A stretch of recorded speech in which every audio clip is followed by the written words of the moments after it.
E hoje no TJ Aparecida a gente vai falar sobre a atualização da NR1 que obriga empresas a avaliar riscos psicossociais no ambiente de trabalho. Na prática, a saúde mental entra oficialmente no campo das responsabilidades corporativas. E para falar sobre esse tema a partir da vivência de quem sentiu isso na pele, a gente vai conversar agora com a nossa colega de trabalho, jornalista Isabela Camargo, que é comunicadora em saúde mental, a quem eu agradeço muito pela participação aqui conosco no TJ Aparecida. Tudo bem, Isabela? Tudo bem, Eduardo? Boa tarde para você, Rayane. Boa tarde a todos. Obrigado pela atenção, viu? Quando você olha para essa mudança, Isabela, na NR1, o que ela representa para quem já adoeceu por causa do trabalho, como foi o seu caso? Excelente, Eduardo.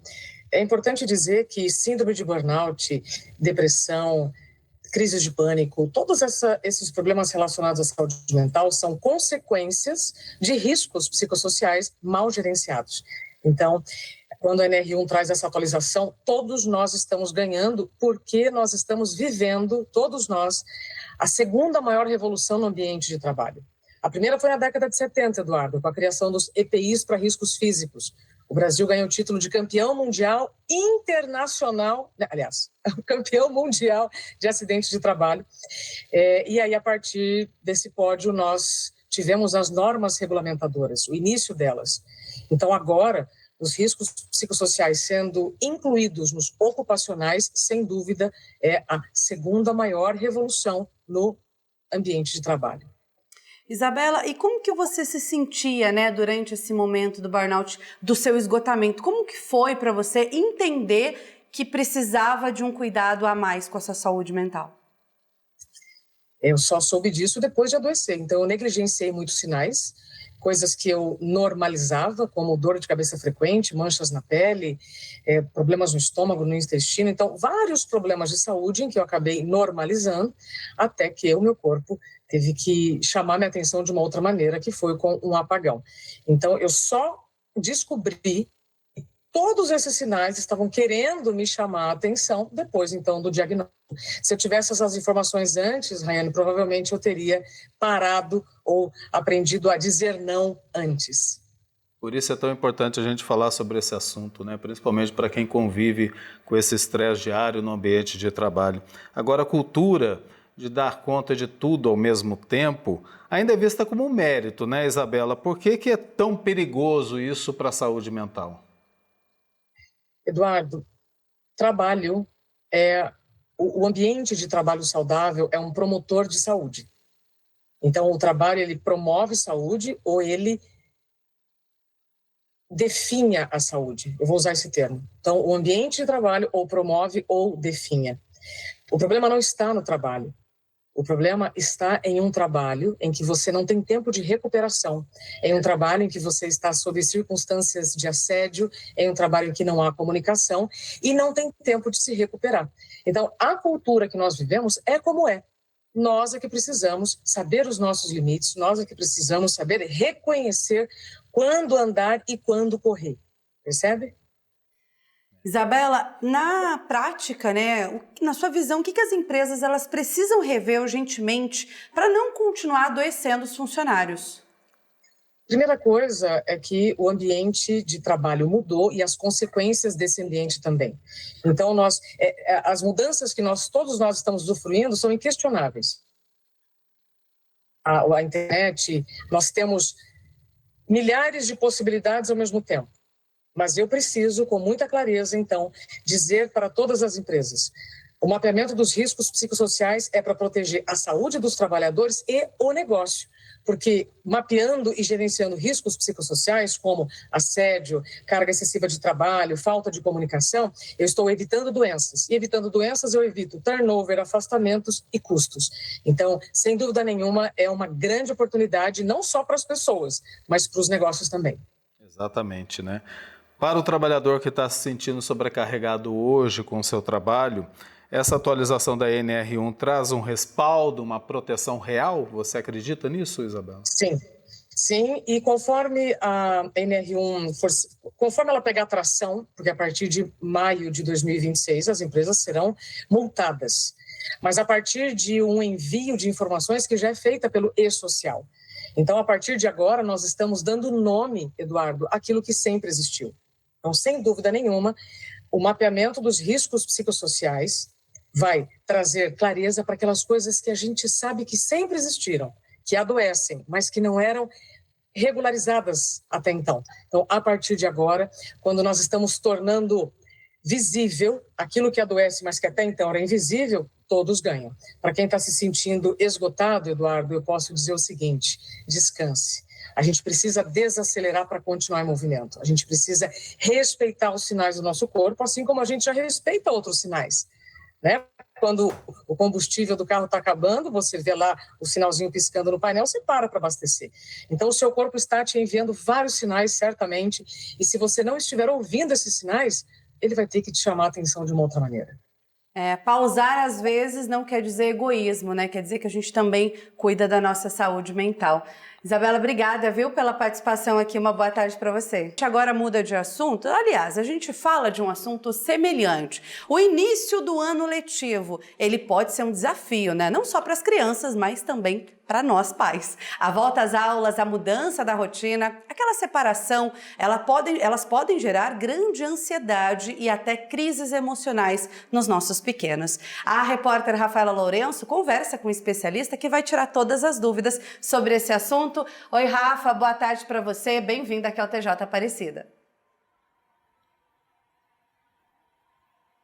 Tudo bem, Rai? Boa tarde para você, Eduardo, a todos que nos acompanham aqui no TJ. De fato, né, nos últimos dias a gente já viu assim, aquele cenário de volta às aulas já acontecendo em algumas cidades com a rede privada. Nos próximos dias a gente vê também, na próxima semana, né, o retorno da rede pública, estadual, né, também das aulas. E esse momento, ele acaba mexendo com o emocional das crianças e também dos adolescentes. Só que essa preparação não é só para eles, é para os pais, como você bem citou, né, os pais, as mães, os responsáveis. Porque como então agir num momento como este de retorno às aulas, ou início, né, das aulas então, dessa vida escolar?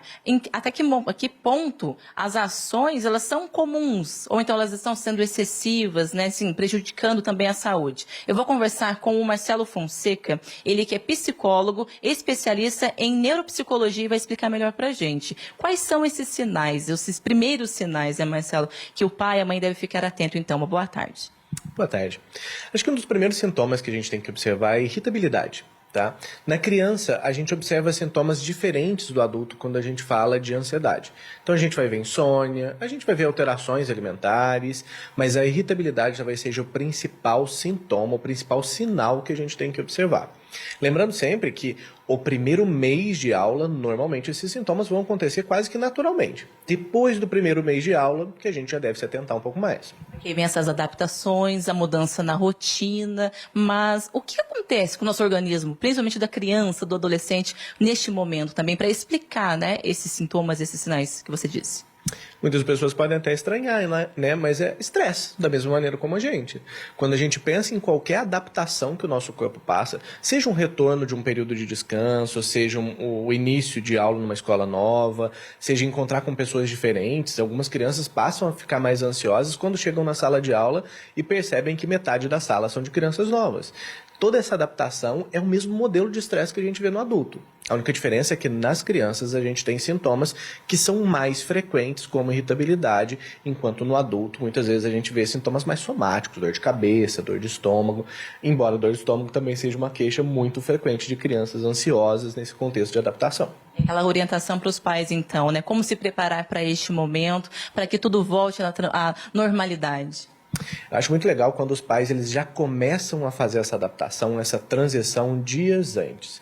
Então a gente fala muito, por exemplo, da questão de horário, né? A criança acordar mais cedo. Então faça com que a criança já comece a acordar mais cedo alguns dias antes. Já vai explicando para a criança como vai ser. Olha, na segunda-feira sua aula volta, então você vai voltar para a mesma escola ou não, se ela for para uma escola diferente, já faz um briefing para ela, né, de como vai ser. Olha, vai ser uma escola diferente, a professora é assim, eu já conheci ela, o nome da sua professora é tal, os seus colegas, tais colegas serão os mesmos, mas vai ter gente nova. A gente sempre tem que pensar que o estresse ele vem muito pelo desconhecido. Quanto mais a gente conseguir diminuir o quanto é desconhecido desse novo ambiente, menos estresse a gente vai ter. Mas assim, a volta às aulas já aconteceu. E aí passou um mês, e aí o pai, o responsável, até mesmo que os professores, né, assim, a escola também tem um papel fundamental nesse acompanhamento. Eles perceberam que os sintomas persistiram. Aí é o momento de procurar uma ajuda médica, psicológica, como também proceder neste momento. Sim, com certeza. A gente pode usar bem essa regrinha de um mês. Esse primeiro mês de aula é um mês de adaptação.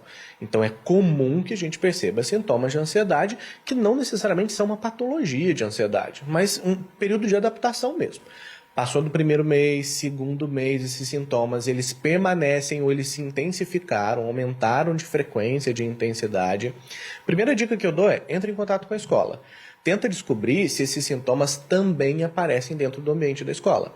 A criança ansiosa, ela vai estar ansiosa em casa, mas se essa ansiedade tem relação com o retorno às aulas, ela também vai estar, e provavelmente muito pior, dentro da sala de aula.